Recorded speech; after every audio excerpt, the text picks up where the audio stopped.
Can you hear me now? All right, thank you. Okay, SpongeBob.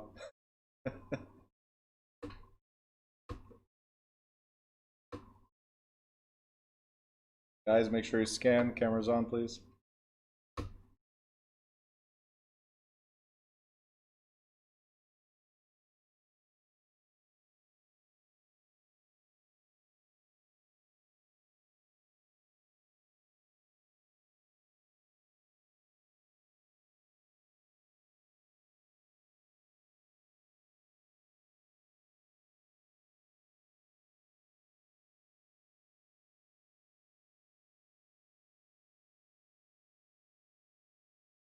Antar, no.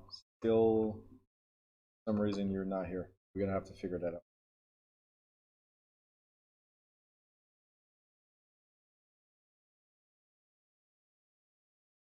Says their names, I know.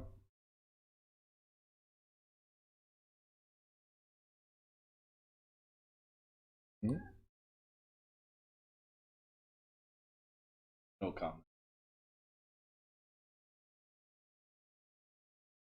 All right, guys, ready?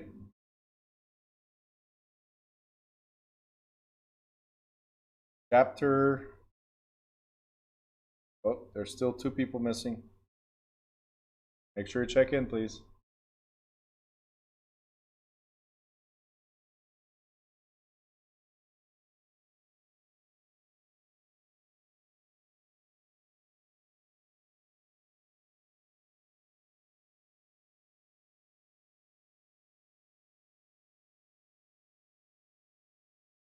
Go easy dot me, not go easy on me.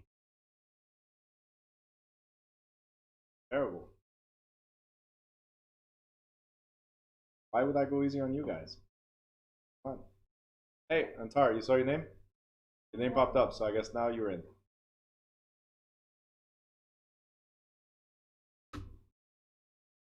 Victor, I accepted you earlier, so you should be okay. Let me check again. I accepted you on Quizlets earlier, so you should be able to get in. Antar, now I see you here. Yep. He just says I'm not nice. I'm the best. Never had an instructor like me, teacher like me.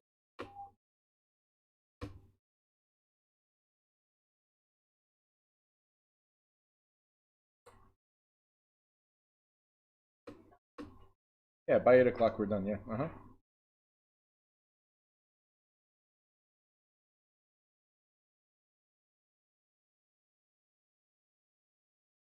I know, I got you. Alright guys, so I think we got everybody now.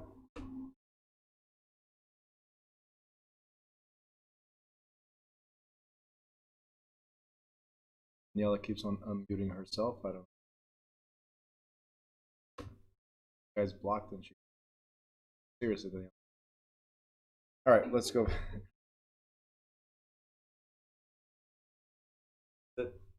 All right, fundamentals of contract law. So we're going to talk about the basics of contract law. We're going to talk about contract validity.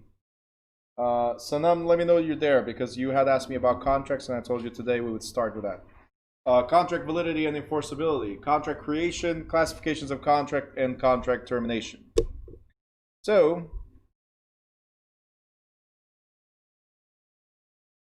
real estate contracts are the legal agreements that underlie the transfer and financing of real estate, as well as real estate brokerage business. Sale and lease contracts and option agreements are used to transfer real estate interests from one party to another. Mortgage oh yeah, hold on, I have to stop on this comment real quick. I have to. So one of the comments I already addressed, but the last comment, I really need to pay attention. So I need to really pay attention. So there's like 30 chapters. We're on the 10th chapter, and now you need to pay attention, Ruth?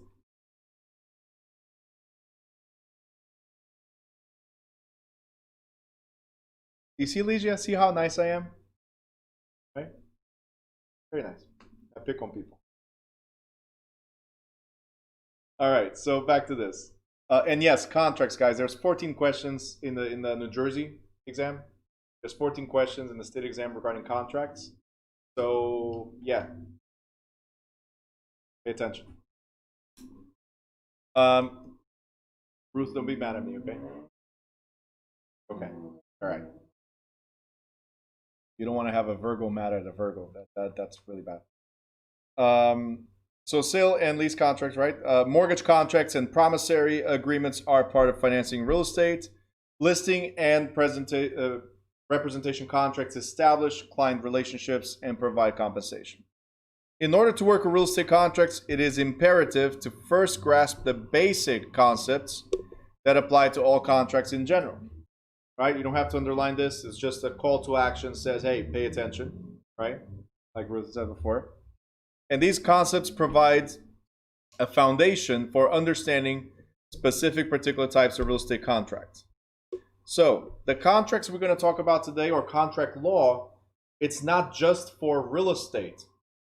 We actually have another chapter that's just for real estate. This chapter is contract law in general. So it applies to every type of contract. For instance, it's validity and enforceability. Is it a valid contract? Can we enforce the contract, take somebody to court? These are questions that you guys need to ask yourselves when you get into a contract. Like, what is my liability here? Can they sue me? Can I sue them? You guys understand? So these are questions right here. So let's talk about what a contract is. A contract is an agreement between two or more parties who, in the meeting of the minds, have pledged to perform or refrain from performing some act. So a contract is, we shook hands, we agree, let's move forward. If we shake hands that we disagree, then there's no contract. These are things we're going to learn now. What makes it a valid contract that's legally enforceable, right? And what takes that validity away. So if it does not meet those basic requirements, it's not valid. So the parties cannot resort to a court of law to enforce its provisions. Now, in terms of validity and enforceability, the court may construe the legal status of a contract in one of four ways. A contract, guys, could be valid. It could be valid but unenforceable. It could be void or voidable. And all these four have different meanings, obviously. Otherwise, they wouldn't be here, right? So there are valid contracts that you can enforce. There are valid contracts that, hey, it's going to be very tough for you to win, right? There's contracts that are void right from the get-go. They have no value from the get-go. And then you have voidable. That means, hey, they appear to be valid, but there's a clause or a reason for it not to be, for one of the parties to cancel it. Okay, so voidable, right? That means you can cancel the contract in the future. So it's either valid, where I can sue you, right? It's valid, but hey, it's going to be really tough to sue. It's void from the get-go, so there's nothing we can do about it. Or we can void it later on based on a certain condition. These are the four basics. And yes, you need to know. So a valid contract meets, obviously, all the legal requirements, which we'll talk about later. Okay, all the legal requirements. And a valid contract that is in writing is enforceable within the statutory time period. Every time you guys see statutory time period, it means state statutes. For this purpose, okay? For this purpose, we're talking about state statutes. That means the state says, in our state, you have X amount of years, or X amount of months, or X amount of whatever, to take action, right? Like in car accidents, you have like 2 years. In New Jersey, you have 2 years to sue, right? Beyond the 2 years, hey, sucks for you. Pretty much that's what it is, right? For real estate contracts in New Jersey, which we'll talk about when we get to the state portion, in New Jersey, it's 6 years. If it's a real estate contract, I can sue you up to 6 years later. So that's the statutory period of time. Okay? Now, a valid contract that is made orally, so a verbal contract, is also generally enforceable within a statutory period with a few exceptions, as we'll talk about later. Okay? So that's a valid contract. A valid contract is one that all parties agree to every single term of the contract. Next, we have valid but unenforceable. I have unenforceable in green, not because it's a state exam question, but it's what differentiates it from the previous one. The previous one was valid. This is also valid, right? The difference is, can you take me to court or not? Okay? So a valid but unenforceable says state laws declare that some contracts are enforceable only if they are in writing. These laws apply in particular to the transfer of interests in real estate. Thus, while an oral contract may meet the tests for validity, right? If it falls under the laws that require a written contract, then the parties will not have the legal recourse to enforce the performance. What we're saying here in this sentence is, me and you, we make an agreement to move forward with something, right? Some states say, hey, that type of agreement, that particular type of agreement, has to be in writing. In other states, you might say, hey, we don't care if it's in writing or not. Did you guys agree? Right? Back in the day, my word was my bond, meaning whatever I said goes. Nowadays, we have to put on paper, get witnesses, make sure those witnesses are competent and they're not being coerced either to sign something, agreeing to it. Like, now it's crazy. Back in the day, you shake your hand, my word is my bond. I will follow through. Right? Not anymore. Right? So, say it again. People changed. Yes. Oh, yeah. Let me not get started on that. So, again, what we're saying is a verbal or oral agreement between us is valid. 100% valid. But it might be questionable in court as far as its validity or legitimacy. Like, can we enforce this? All the terms of the agreement. That's the question, right? For instance, an oral long lease term. If it's a long-term lease, like we have a 2-year lease, a 10-year lease, right? If it's a long term, some states say, hey, after 1 year, it has to be in writing. So if it's a lease for more than 1 year, it has to be in writing. New Jersey, for instance, says if it's a lease for more than 3 years, it has to be in writing. So it won't be valid if we make an agreement for a 10-year lease. Take me to court. Go ahead. Take me to court for the remainder of the years. Try to enforce this lease. It's a verbal lease for more than 3 years in New Jersey. It's difficult to enforce. You guys understand? Because state law requires that it's in writing. Just like a transfer of real estate. For me to sell something to you, Katya, for me to sell something to you, we can make an agreement. Like, here's the house. Take it. Verbal. You're supposed to give me money. If she does not give me money, now I have to prove that I did not gift the property to her. You guys understand this? It's valid, the sale, but it might not be enforceable 100%. So she just won a house because we didn't put on paper what the terms were. So that's why in New Jersey, for instance, and most states, if it's a long-term lease or if it's a real estate sales contract, right? If it's a long-term lease, it has to be in writing. If it's oral, it may be valid, but not enforceable. It may be valid, but not enforceable. For long-term leases or sales, real estate sales, if it's a verbal or oral agreement, it might not be enforceable at all.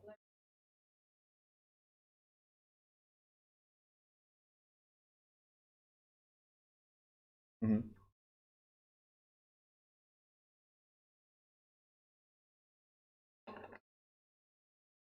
Now, so a verbal month-to-month, for instance, it's a monthly lease. It doesn't have to be in writing.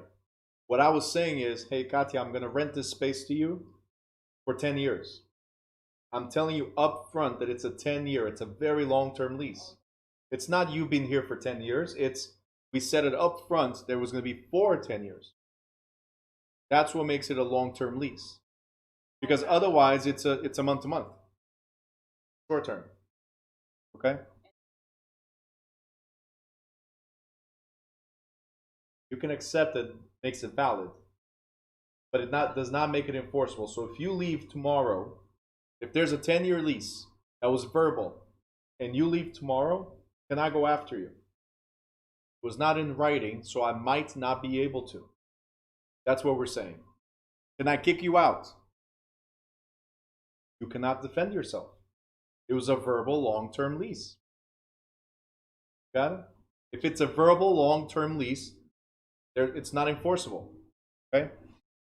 Now, note that such contracts, if valid, remain so even though not enforceable. So they stay valid for as long as we want, guys. For as long as we're both in agreement, they're valid. So this means if the parties fully execute and perform the contract, then the outcome may not be altered. What about a void? What does void mean? It means has no effect. It means never valid. Okay? Void is just from the get-go, it was never something that we could move forward with at all. So something that's void in real estate or anything else, it's an agreement that does not meet the tests for validity. So it's missing something for validity. Okay? If a contract is void, neither party can enforce. If a contract is void, neither party can enforce. I cannot sue you, you cannot sue me. Simple as like that, right?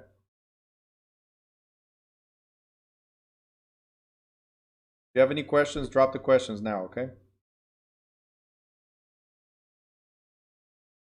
Okay.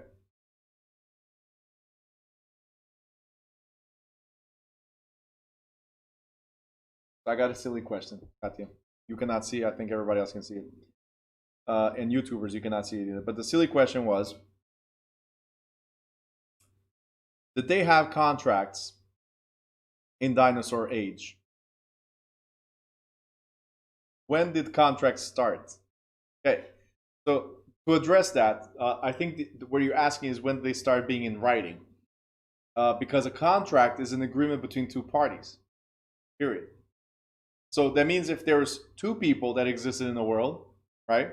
Let's go with the Adam and Eve story. If there's two people, right? Because they're husband and wife, hopefully, right? They had this agreement. So there's stuff that was void.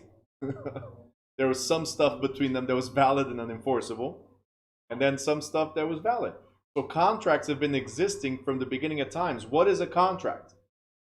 This is a contract. I'm here to teach, and you're here to learn. You paid to have the teaching portion, right? So it's a contract. If you get into a marriage, it's a contract. If you get kids, it's a contract, right? Unfortunately, some people break contracts. That's the way it is. But when did contracts start? Well, even dogs have contracts. Cats have contracts, right? All animals, they determine what their territory is. And by agreement or by imposing, right? That's a contract. This is my land. That's your land. Don't come here. So did the dinosaurs have contracts? Yes, in their own terms. Simple. That's what it is. As long as there's more than two people, there's an agreement. So now putting it in writing. When did we start putting in writing? Well, see the writing on the wall, right? You guys remember, even before paper, there was writings on the wall. Meaning, you go to the pyramids, you go to caves and all that. Writing. So when did contracts start? Long time ago. That will be on the state exam, by the way. It will ask you, when did contracts start? The answer is with dinosaurs. Because Ruth said so. All right, let's go to voidable questions. What is voidable? That means it's subject to rescission. What is rescission? Rescission is right of cancellation. Okay? Rescission is a right of cancellation. So I rescind, or I give up, or I cancel that contract. Some contracts come with a right of rescission or right of cancellation. Okay? This is contract law in general. So cancellation.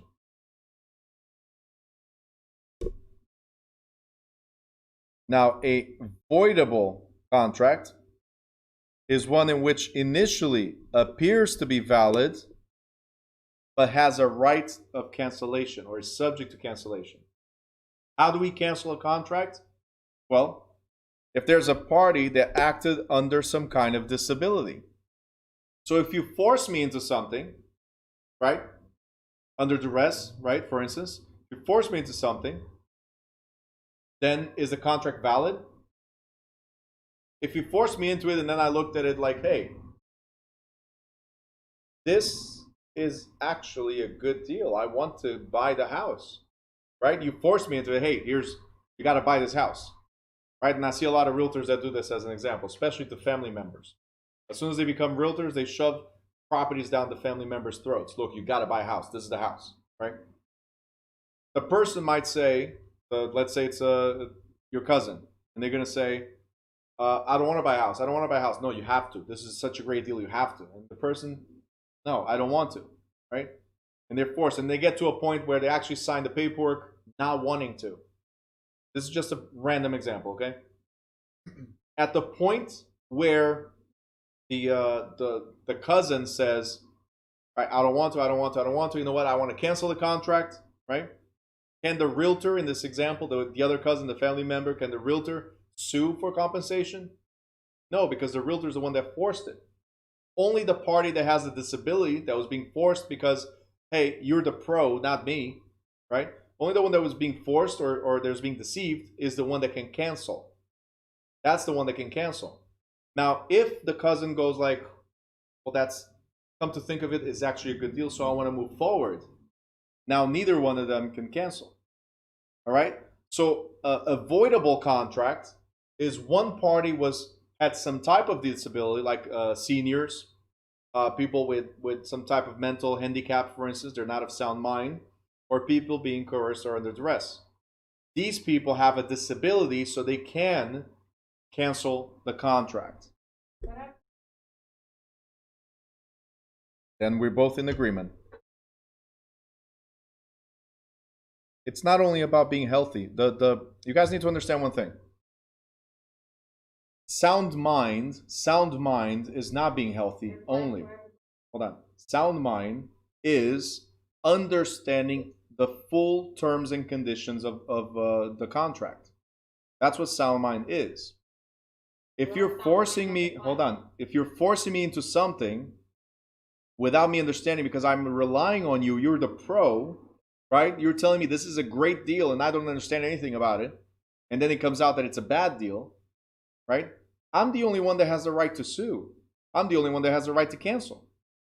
Because you, the pro, shoved the property down my throat that I had to go through. So when we're talking about sound mind, that means that a contract is a free, voluntary act. I wanted to. I'm the one that wanted this property, and I'm subject to its profits and its losses. Okay, is the liabilities, the obligations, and the rights to it because I wanted to. You guys understand? It's correct. So understand one thing. What is a disability? We're not talking about handicap as being a disability. Guys, I saw your messages. I will address those. When we're talking about disability, that means you've been taken advantage of. Okay? So it's either because you're elder or you're sick or you're not guys, it's very easy. You've been here for a week already. How much more do you know than what you used to know a week ago? A lot. The moment you know more than somebody else, right?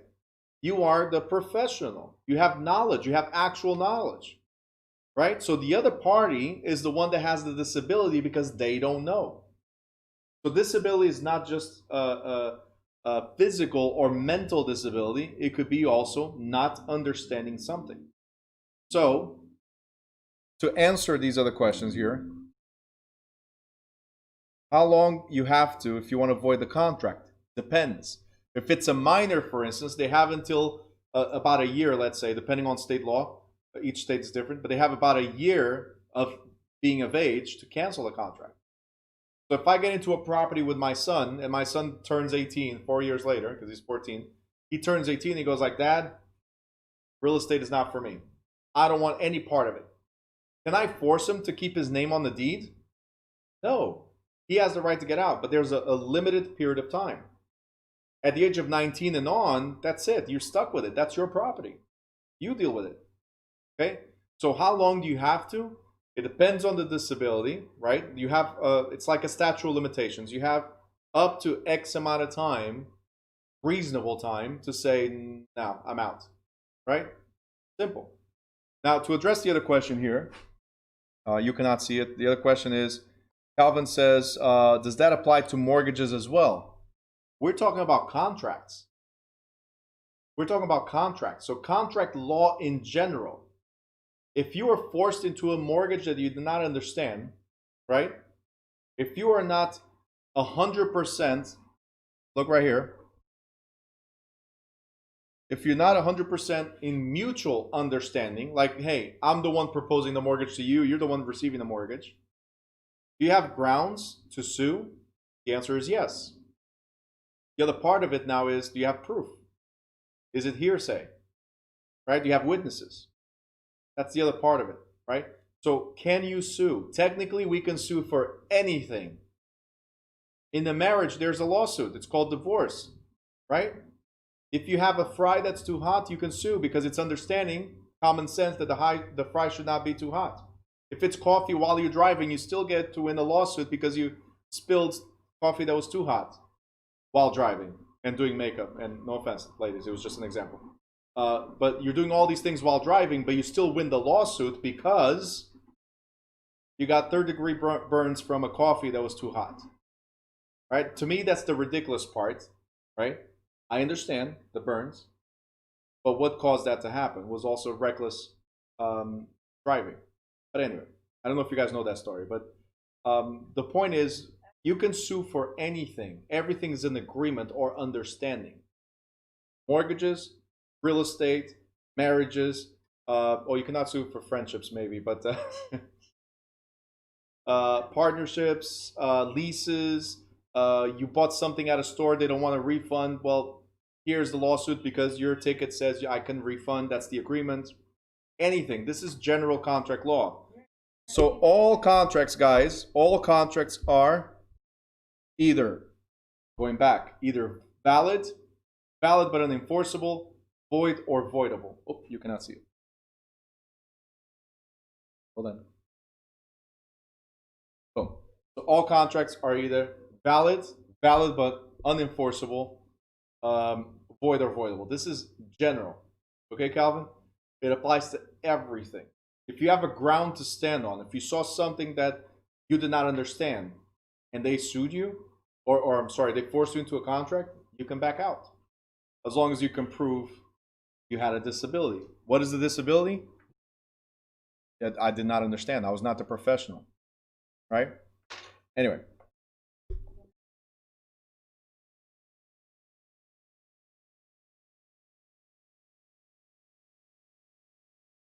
You have to understand. It's called mutual assent or meeting of the minds. Now, what's the difference between a voidable contract, right, from a void contract? What's the difference between these? Voidable or void? Well, a void contract does not require somebody to say, no, I cancel this, right? It's void on its face, right? It's already void from the get-go. Void is void. Voidable is valid, but later on, the party with the disability has to take some type of action. If you don't take an action to say, I don't want it, then you agree with it. If you agree with it, we're moving forward. Okay? And that brings us to the next page, validity.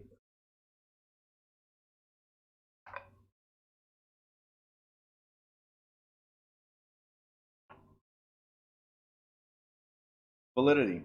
Go get coffee. All right, validity. This is what we have. As I said before, we have competent parties. To me, these two go together because for you to be a competent party, that means you're of sound mind, right? And you're a legal adult that is taking this as a free voluntary act, right? Mutual consent, that means mutual agreement. There's valuable consideration. You guys already know what consideration means, right? Who can tell me what consideration means? These are the pillars for a valid contract. Okay. Carly already has it. Copy and paste. Boom, boom. Love and affection. Or, what's the other one? Money.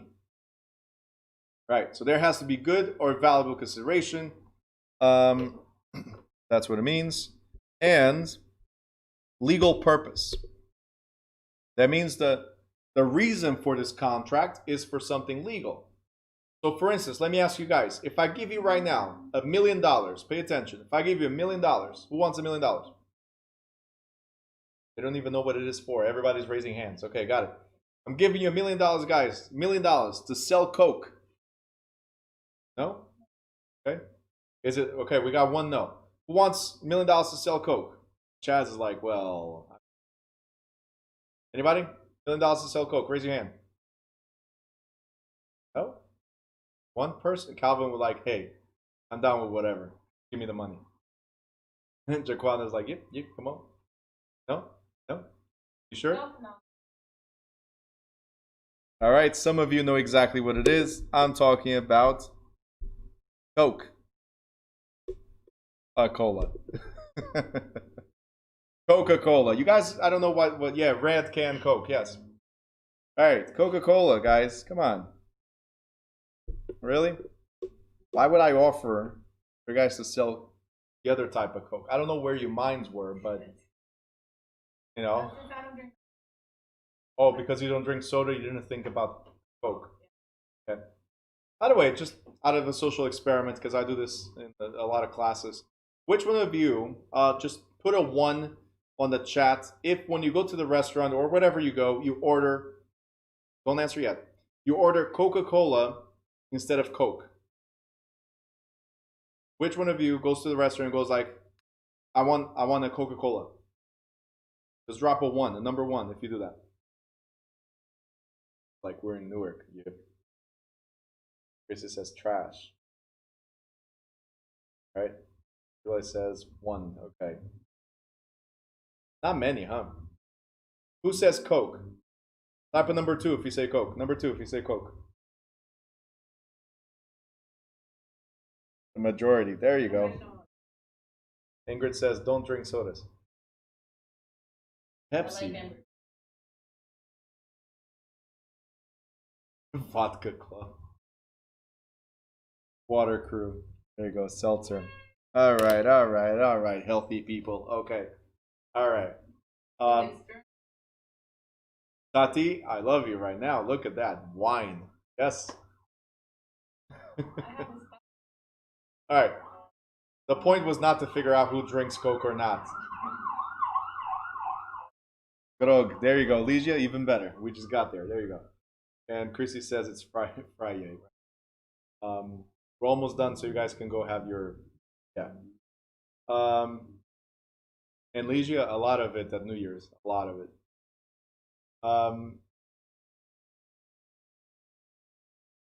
Yes, that's what I'm going for.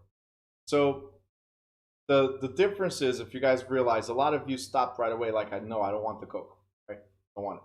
I don't want $1 million. I don't want to do that. Depending on what type of contract it is, it might be legal. If it's to sell Coca-Cola, it's $1 million, it's illegal. A legal purpose, right? But if I give you $1 million to sell the other type of Coke and you go with it, right? Can you sue me or can I sue you if we don't perform? No, because if the legal purpose is not there, then it's not a valid contract. It's called a void contract. That's what I was trying to get at. Something as simple as Coke. The good kind, and I know some of you are like, yeah, like, no, Coke is not a good kind. But you know what I mean. The legal or the illegal part. So if it's the good type of Coke, the legal one, right, then the contract is valid. If it's the other type of Coke, the contract is void. That's what legal purpose does. Okay? So what are the elements that will make, or requirements that will make a contract valid? To sum it up, Coca-Cola now. Competent parties, mutual consent, valuable consideration, right? And legal purpose. And of course, voluntary act. You're not being forced into it. These are the 5. If one of these is missing, that contract is void. If one is missing, contract is void. Agreement.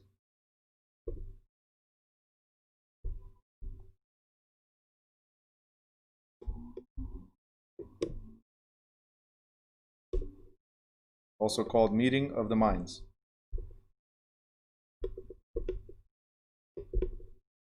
Okay?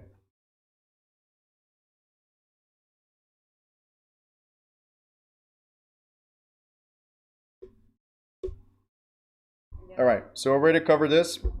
I already mentioned being a legal age, mental competency, and so on.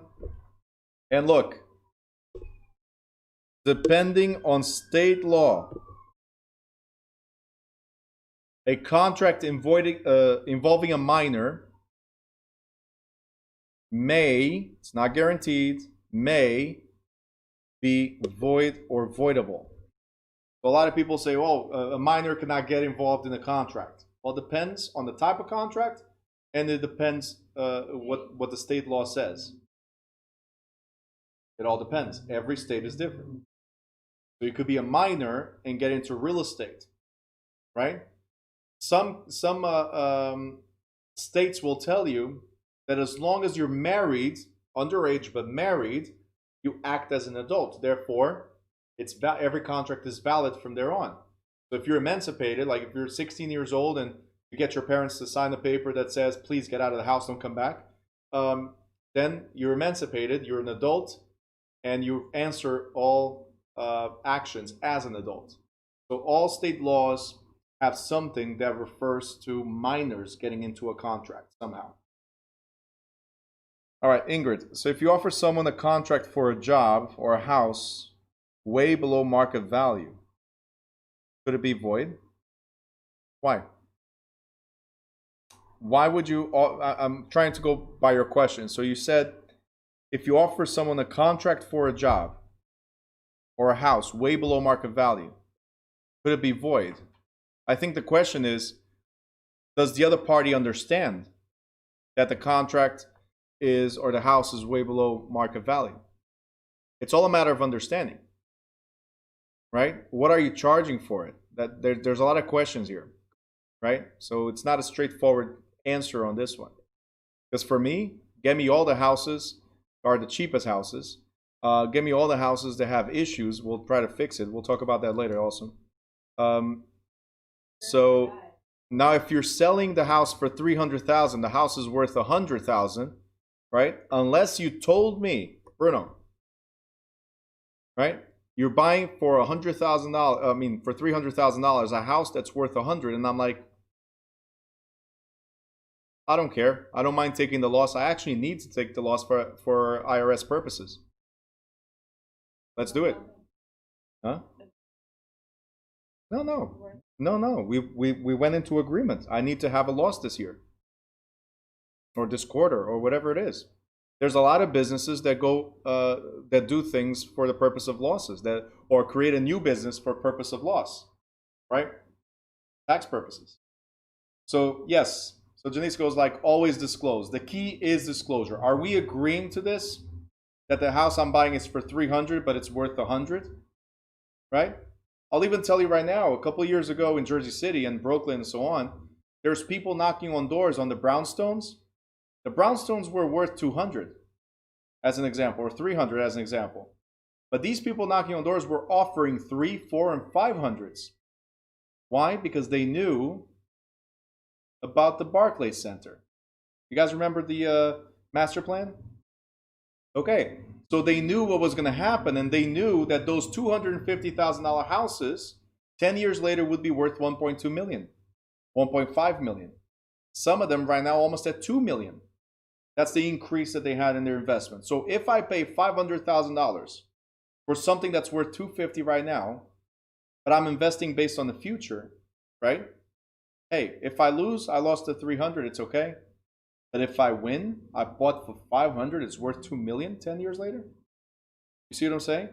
It's a risk. As long as there's disclosure, Ingrid, not a problem. It's a risk.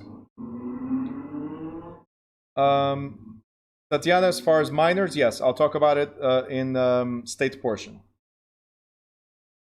Anna says, yes, people are always knocking on my door asking how much. Wait, what are you talking about? How much what? Because we talked about Coke before, so I'm not sure. How much your house or like, right? Oh, your house. Okay, okay.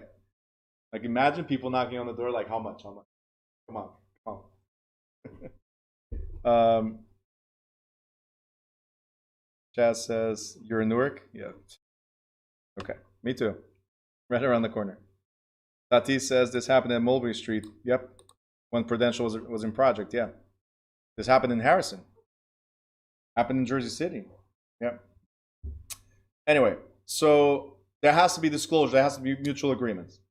I can pay whatever I want for something, right?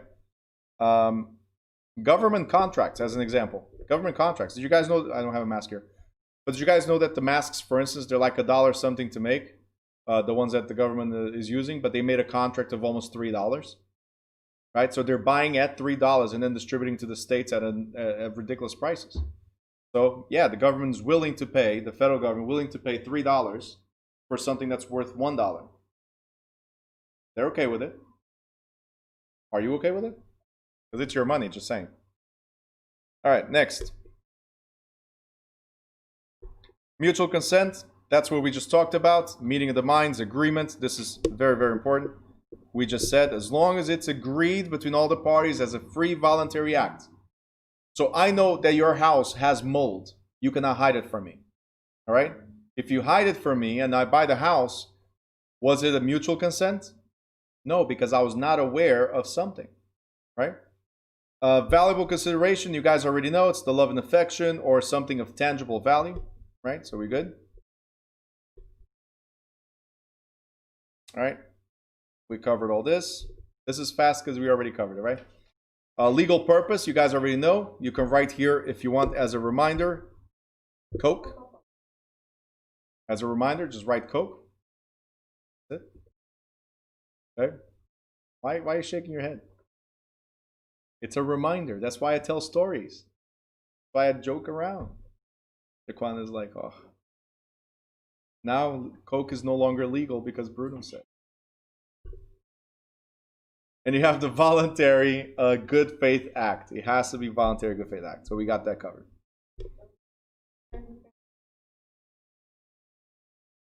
No, good faith, meaning you want to do it. Free voluntary. All right, guys. Oh, there is. Validity of a conveyance contract. What does this mean, guys? Come on, it should be predictable right now. It should be predictable that I'm going to always ask this question. Right? Transfer. Don't yell at me, Anthony. I hate all caps. That's yelling. I'm the one with the mic, okay? Just saying. Transfer. Very good. So validity of a transfer contract. Okay. And guys, we already talked about this as well. If it's for the transfer of real estate, right? If it's for the transfer of real estate, then it must be in writing. It must contain a legal description of the property. It must be signed by one or more of the parties. Now here comes the second question. Legal descriptions. Who can tell me what are the 3 methods of legal description? Friday, funny day, huh?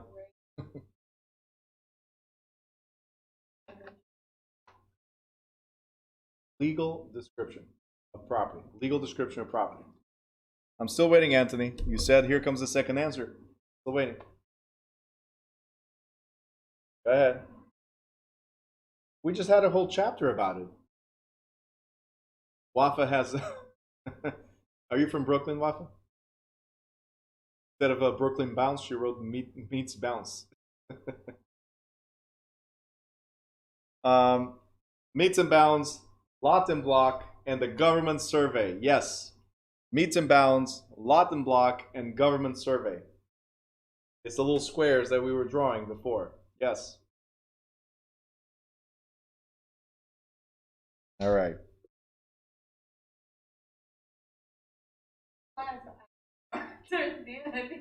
Beginning of class you're smart, and then towards the end. Carly wrote Dora and the map. There you go. Just remember, when you get to the state exam, it won't say Dora. It won't say Coke. Okay? Use these as a reminder only. Watch, the question pops up and you're looking for Coke. Where's Coke? Where's Coke? All right. Now here, I just want to make a reference. If you're reading the book, it says right here that a lease contract that has a term for one. Do not write. Do not highlight. Just listen to me for a second.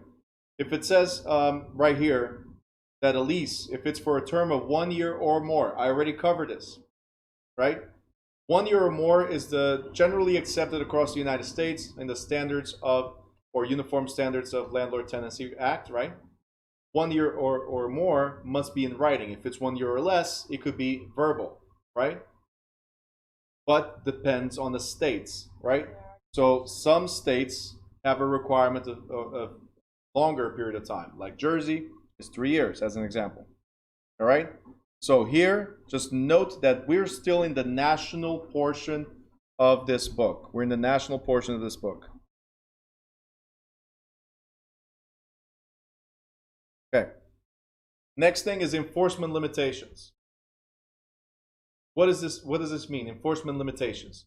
That means that there's things you can do and things you cannot do, right? Enforcement limitations. In this case, we're talking about statute of limitations.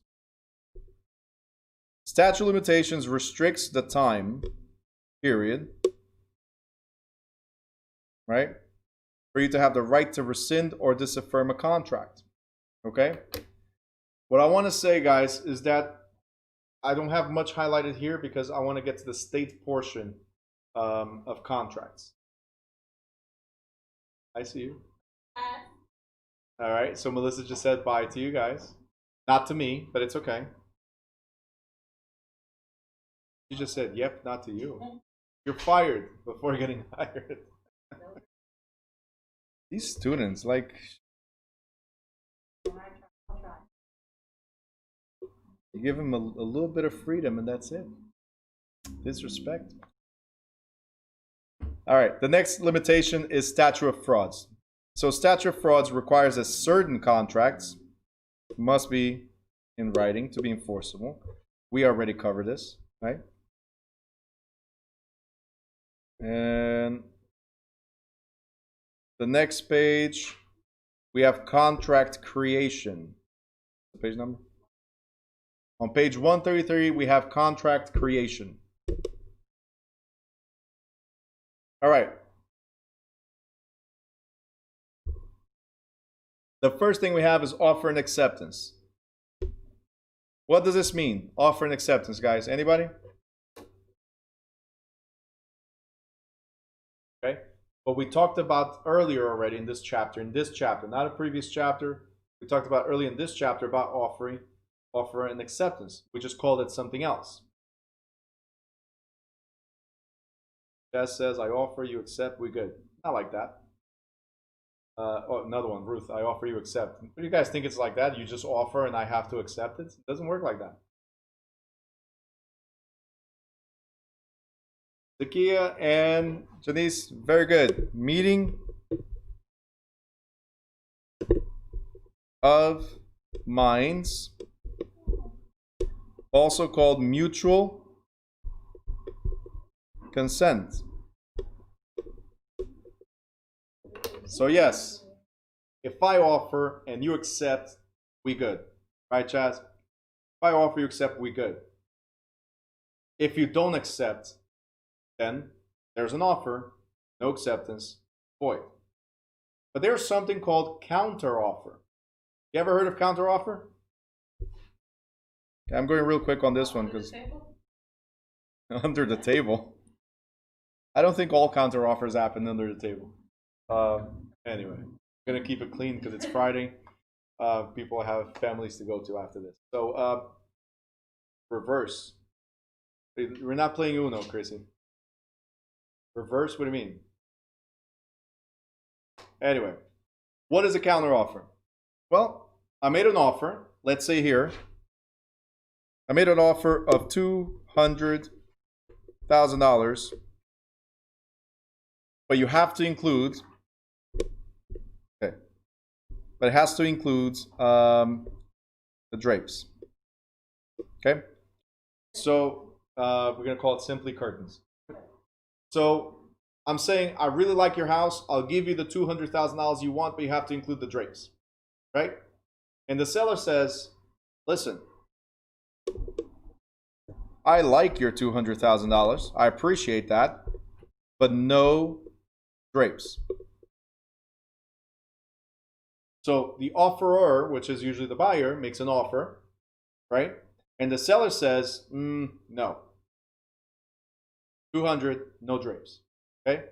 Technically, what just happened was a rejection of my offer. Right? A counteroffer, this is what you need to understand for state exam purposes. A counteroffer is a rejection.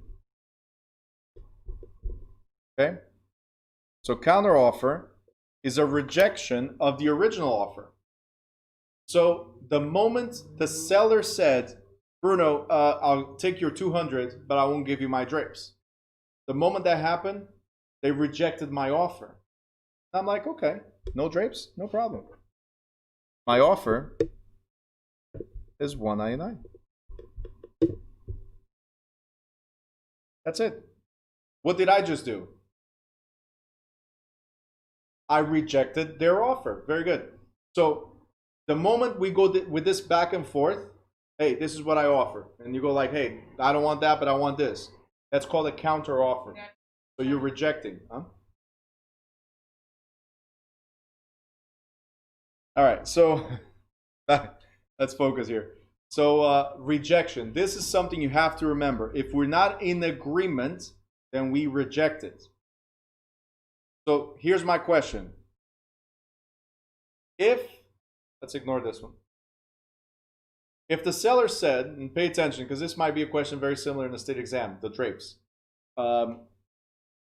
If I put an offer of 200,000 and you reverse it back to me, right? Chrissy, is that what you call it? You reverse the offer because you make a new offer. You say, Bruno, no drapes. 200, but no drapes. Can I walk away? I can, because you rejected my offer. So the buyer, remember this, the buyer is not liable by the original offer. He can walk away. He or she can walk away. Okay? Remember this for school or state exam. You can walk away because you were rejected. What if the seller says, no, okay, don't walk away. Come back. I'll give you the drapes. Right? $200,000 is fine. I'll give you the drapes. Come back. If the seller does that, do I have to accept it now? Because my offer was 200 plus the drapes? Do I have to accept it now? And the answer is no, because you already rejected me. Okay? You did it. You hurt my feelings. That's it. I'm not going back. That's it. It's a rejection, guys. That's what you need to remember. Yes, Ligia, corny, but hey. It's just like, oh my God. All right. You guys got it? Remember, for state exam, I can almost guarantee you there's going to be a school or state exam. I can almost guarantee you there's going to be a question about counteroffer. And the answer is based on rejection. I don't have to accept it now. Since you rejected me, we're done. That's what you have to remember. Because you rejected me, we're done. I don't have to go back. Okay? Even if now you match the offer. Well, now it's too late. When I wanted it, you didn't want it. So now I don't want it. Well, if they said yes to the beginning, then there's no counter. There's an acceptance. Okay? So counteroffer,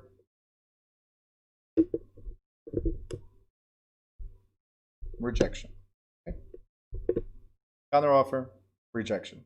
That's what it is. And look, it's all in green. That means guaranteed or your money back.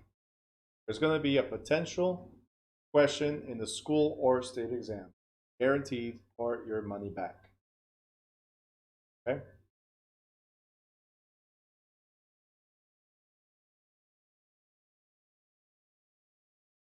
That was so bad. Believe it or not, I have a student, well, not my student because she was on YouTube, that I was talking about the drapes and she's like, no, it's not $1,000 because that's the difference I made here. It's not $1,000, it's $10,000 because I make them. She's actually a designer. Yeah, these are designer drapes. So, and she's not that old, okay? So now that you call me old, I appreciate that. Okay? I can't win with my students. I can't win. Oh, Ruth, I remember that. Yes, you were in YouTube when she mentioned that, Jennifer, right? All right. Contract preparation. We are on page 135. Okay. If I skipped a few things again, it's because we're going to have another contract chapter, or we're going to address it there specifically. Contract preparation. Under contract preparation, what I want you guys to remember is that state law determines what we can and cannot type, right? Because if it's a contract, guys, if it's a contract, then it requires attorneys. If it requires attorneys, it requires a, well, not license, because there's no license for attorneys, but whatever, the bar exam card or whatever. So it requires that you have knowledge of the law. Let's put it that way. So unless you're a lawyer or an attorney, everything else is called unauthorized practice of law. For that reason, the states determine what you can and cannot do. What we do, and that's what it says here, we cannot draft contracts, but we fill in the blanks of standard forms. So for instance, in New Jersey, as an example, if it's a residential, and we'll talk about that in the Jersey portion, but here in New Jersey, if it's a residential contract, which is 1 to 4 family, right? We can prepare those, but not the contract itself. We can fill in the blanks. So it says seller, buyer, property, amount, check this box, include this, exclude that. Is it a conventional? Is it an FHA? We just check boxes and fill in the blanks. That's all we do. We cannot give any type of legal advice about the contract or the process. We can give our professional opinion as realtors, but any legal advice, again, just to avoid unauthorized practice of law, right? Legal advice should be referred to the lawyer or attorney, okay? So what do? We use standard forms and fill in the blanks. That's it, okay? Everything else is considered unauthorized practice of law.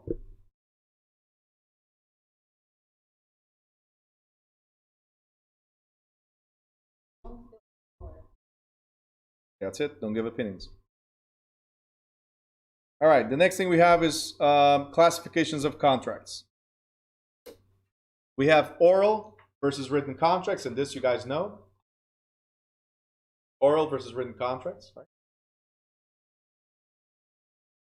And what you don't know is expressed or implied, unilateral or bilateral, and executed or executory. And these are very, very simple if you pay attention. Ready? Expressed contract is one in which all the terms and covenants of the agreement have been stated. Expressed, stated. That means, for instance, I told you what we were going to do, right? I expressed it to you, whether I put in writing or I verbally told you. I gave you that notice, right? I expressed it. And then you accepted it, right? So now you have to comply with it. Simple as that. So expressed contracts or agreements is I voiced it or I put in writing what we're going to do. and you agree to it. It was expressed. Implied contracts. Implied contracts is based on actions.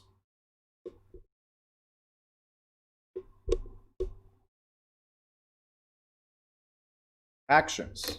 So remember, you have to do 75 hours. I mentioned that for the state exam, right? 75 hours. You have to be here Monday through Friday, right? For 4 weeks, as an example, for the New Jersey course. Monday through Friday for 4 weeks, right?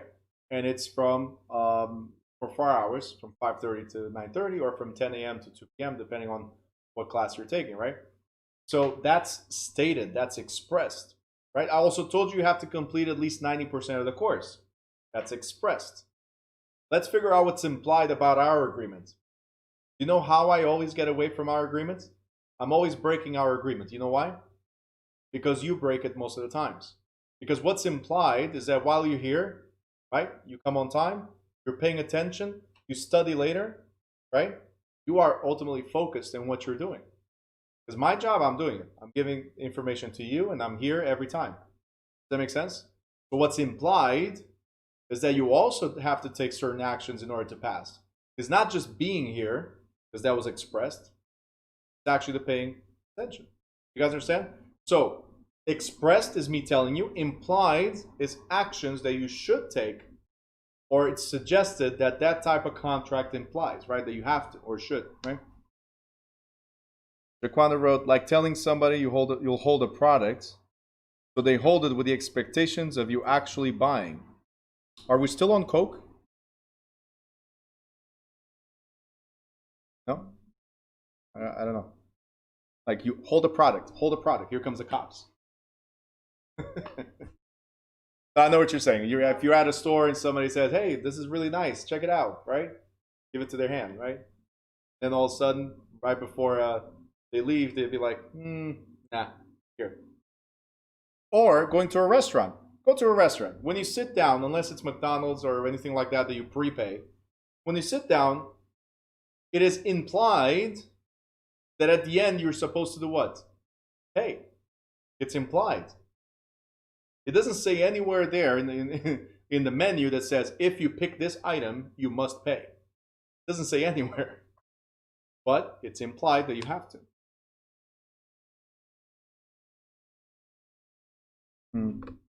Anthony says, or hold a hotel room and don't show up.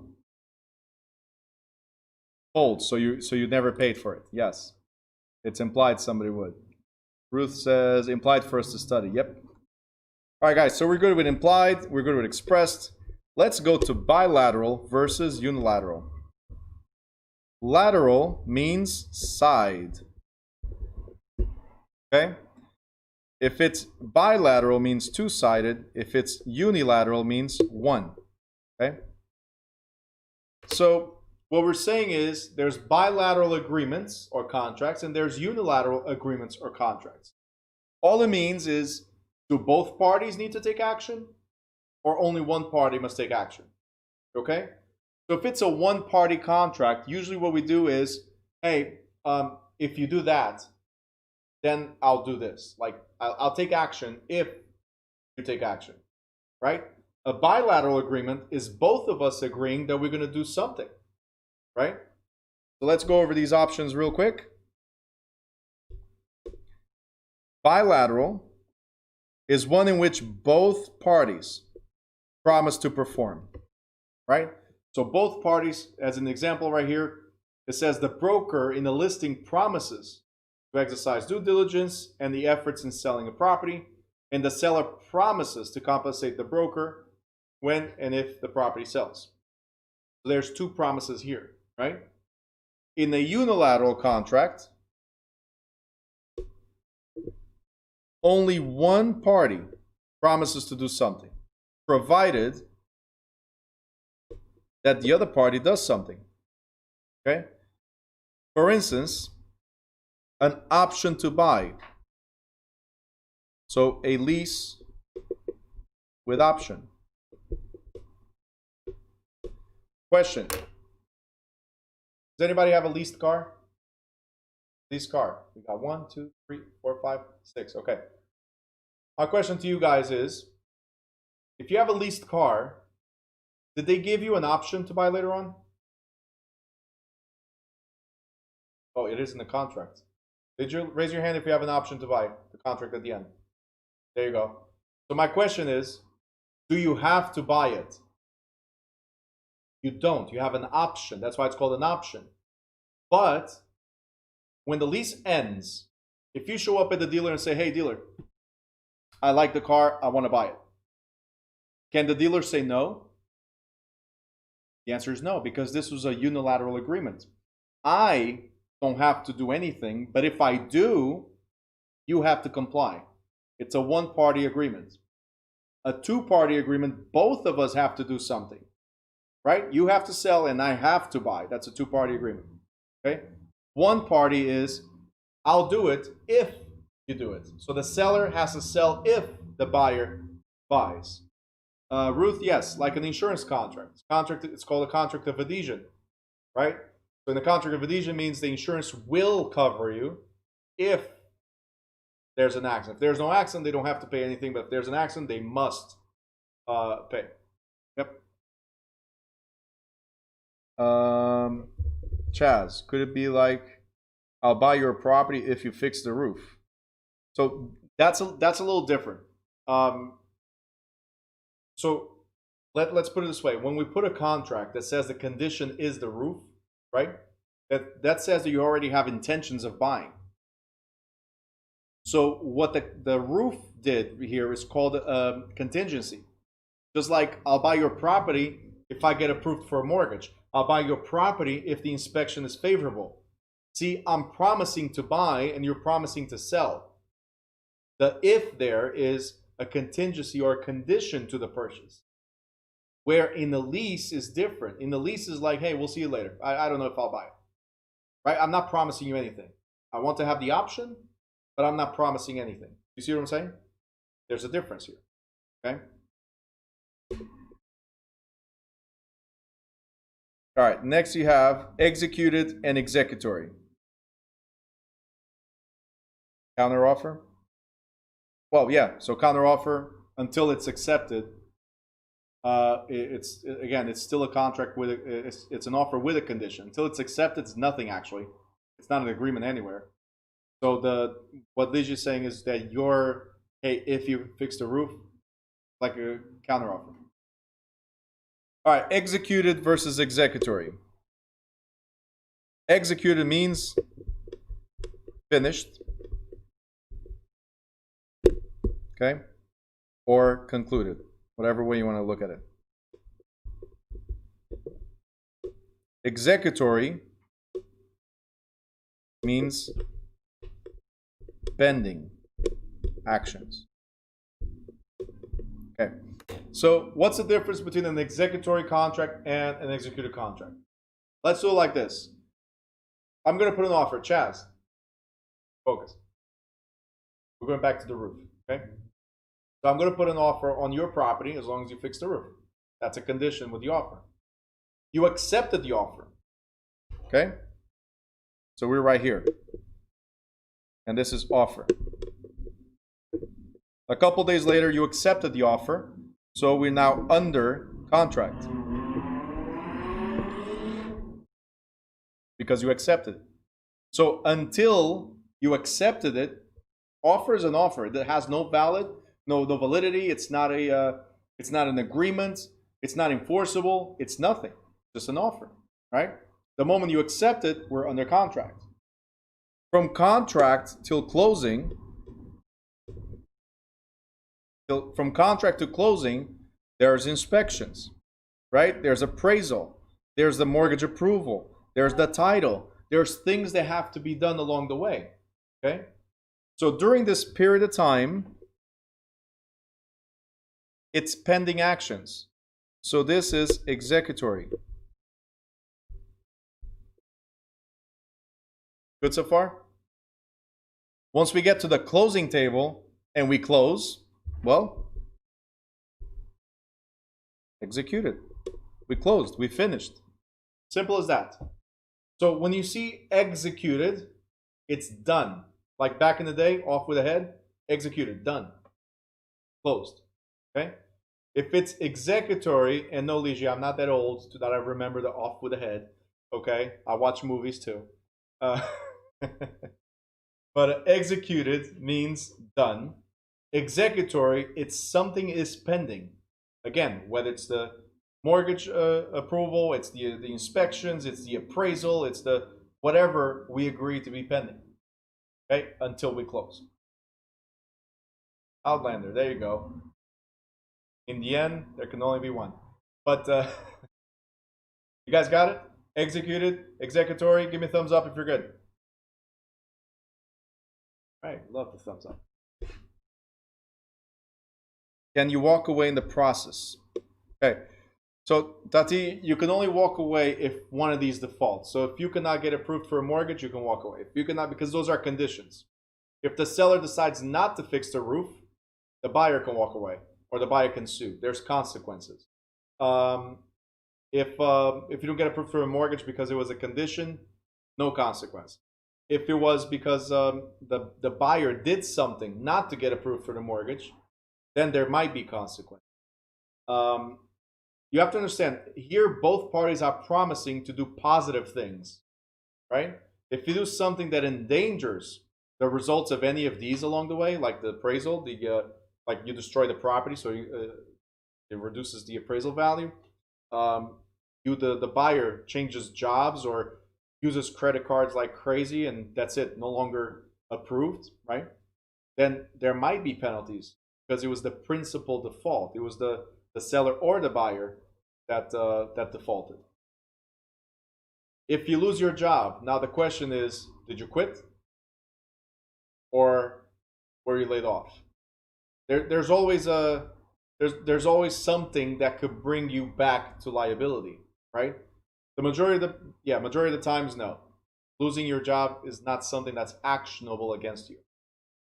Unless you literally like 2 days away from closing and you said, no, I quit. Right?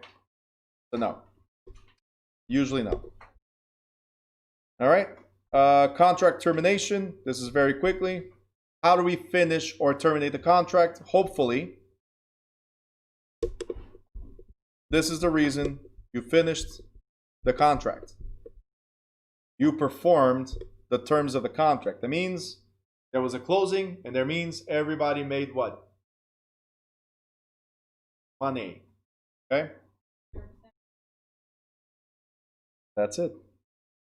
Another reason to finish a contract is infeasibility, meaning it's impossible for us to, something happened that it's impossible for us to close. Like during Hurricane Sandy, for instance, houses disappeared, literally. Right? It's funny, but it's not funny. It's funny that I had somebody I know. He goes like, I was gonna close that Thursday, right? But then I went to do the final walkthrough, right? As soon as the lights and the came back, and as soon as the streets were cleared, I was gonna do the final walkthrough. I get down there, and there was an empty lot. My house literally moved down the street. I'm not closing. It's impossible to close. The house is not there.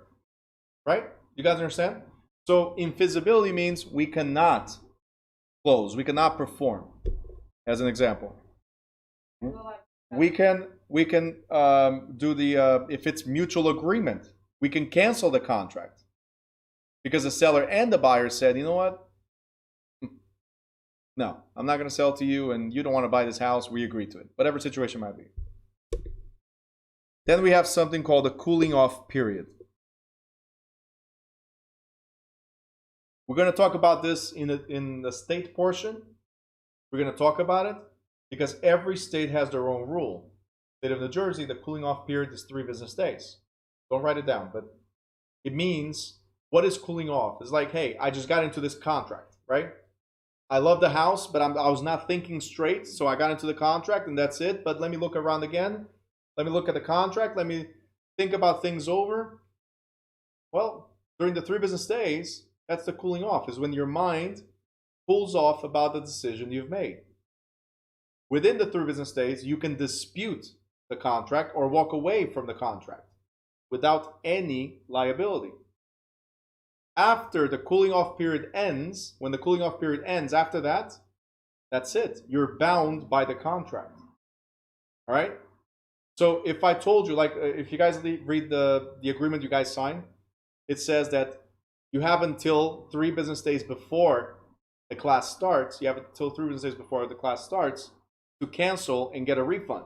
After that, well, I booked the space for you, right? So I cannot cancel anymore. I can give you maybe partial refund or no refund. That's going to be up to me. But the contract says you had up to those days. That's your cooling off period, right? You had up to those days before you actually start, cancel.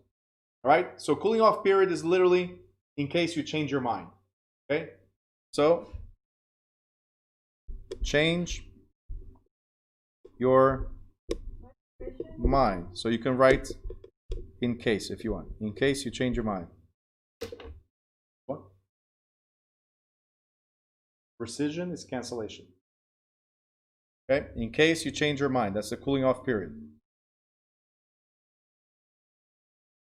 All right?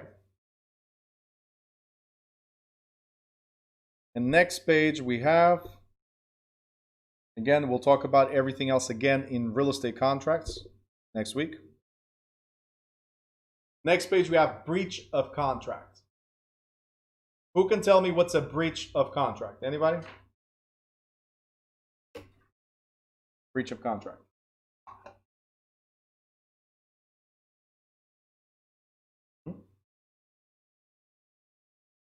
You didn't comply with the agreements. Yes. So breach of contracts, meaning you said you're going to do this, but then you did that. It's not aligned with our agreement. Okay? I'm going to start charging a lot of money. I'm telling you. They put more and more people on the camera. That's it. Like, do you have, Wafa, do you have popcorn there too? Kids. All right. So breaking contract, violation, yes.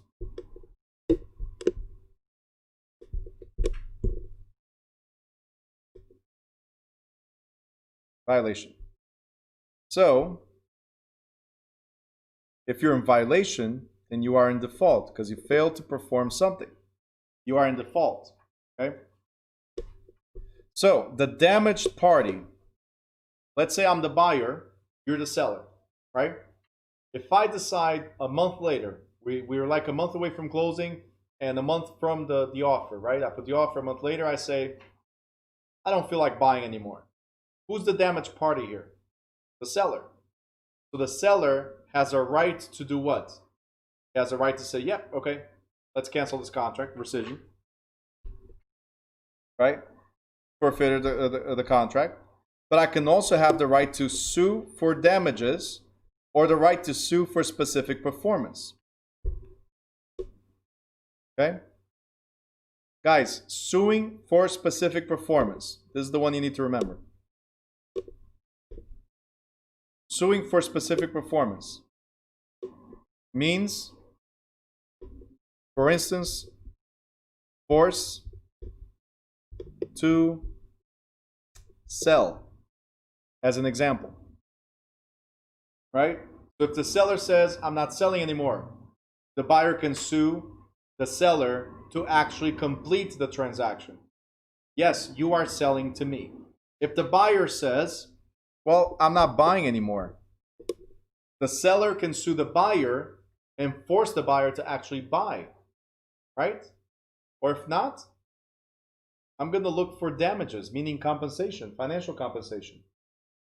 So every time you guys see suit for specific performance means forcing the sale, either to sell if it's a seller or to buy if it's the buyer, forcing the terms of the contract. That's pretty much what you need to remember there. So that's this one.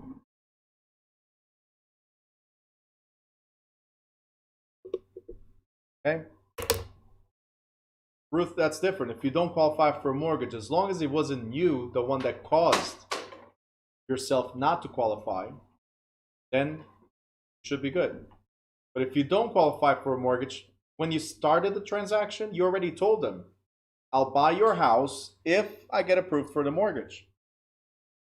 So there's the if there. right? That's the condition. Good?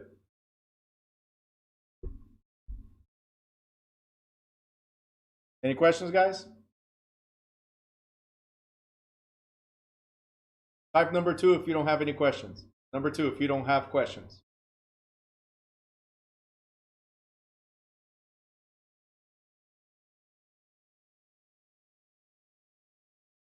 Three. Carly. There you go. Hi, Carly, for 3. Do me a favor. Type 5 if you're coming back next week. I want to see how many people quit today. 5s. There you go. All right. Somebody's putting 555. Is that a phone number? Should I call? All right, guys. So with that being said, we're done for this week. Go de-stress. Enjoy your weekend. Whenever you have a chance, make sure you go to Quizlet. Make sure you go to review stuff and ask me questions over the weekend. Okay? Yeah, wind down. There you go. Guys, enjoy your weekend. Thank you.